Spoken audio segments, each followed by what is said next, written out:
আসসালামু আলাইকুম।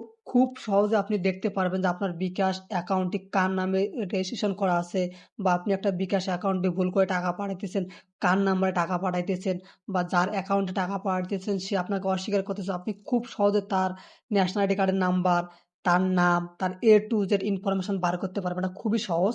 তো যারা ভিডিওটি দেখতেছেন অবশ্যই সাবস্ক্রাইব করবেন, ফেসবুক থেকে দেখলে ফলো করবেন। এর জন্য আপনাকে সেলফিন অ্যাকাউন্টে যেতে হবে। সেলফিন অ্যাকাউন্ট হলো ইসলামিক ব্যাংকের একটা অ্যাপস। তো আপনি সেলফিন অ্যাকাউন্ট কিভাবে রেজিস্ট্রেশন করবেন ডিসক্রিপশন বক্সে দেওয়া আছে এবং আই বাটনে তার লিঙ্ক দেওয়া আছে। আপনারা খুব সহজে এই ভিডিও দেখলে নিজেই সেলফিন অ্যাকাউন্ট ক্রিয়েট করতে পারবেন। তো এখান থেকে আপনি বার করবেন যে আপনার বিকাশ অ্যাকাউন্টটি কার নামে রেজিস্ট্রেশন করা আছে বা আপনি যে নাম্বারে ভুল করে টাকা পাঠাইতেছেন সেটা কার নাম্বারে টাকা পাঠাইতেছেন এটা দেখার জন্য আপনাকে যে ফান্ড ট্রান্সফারে আসতে হবে। ফান্ড ট্রান্সফার আসার পর দেখেন এখানে যে বিকাশ, এই বিকাশকে আপনাকে সিলেক্ট করতে হবে।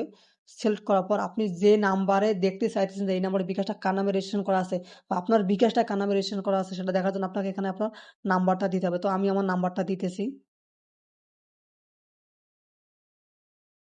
তো আমি আমার নাম্বারটা দেওয়া শেষ হলে বা আপনাদের নাম্বারটা দেওয়া শেষ হলে আপনারা নেক্সটে ক্লিক করবেন। নেক্সটে ক্লিক করার পর দেখেন এখানে A to Z ইনফরমেশন চলে আসবে। দেখেন এখানে ন্যাশনাল আইডি কার্ডেরও ইনফরমেশন চলে আসবে। এই অ্যাকাউন্টটা হলো আমার মায়ের নামে ক্রিয়েট করা আছে। তো আমার মায়ের নাম চলে আসছে। রিসিভার নেম আমার মায়ের নামে চলে আসছে। তো আপনারা এভাবেই খুব সহজে দেখতে পারবেন যে বিকাশ অ্যাকাউন্টটা কার নামে করা আছে বা কার ন্যাশনাল আইডি কার্ড দিয়ে করা আছে। এখানে ন্যাশনাল আইডি কার্ডের নাম্বার চলে আসবে। তো আমি এত কিছু আপনাদেরকে দেখাইতেছি না। জাস্ট এইটুকুই আপনাদেরকে দেখালাম। তো ধন্যবাদ সবাইকে যারা ভিডিওটি শেষ পর্যন্ত দেখছেন।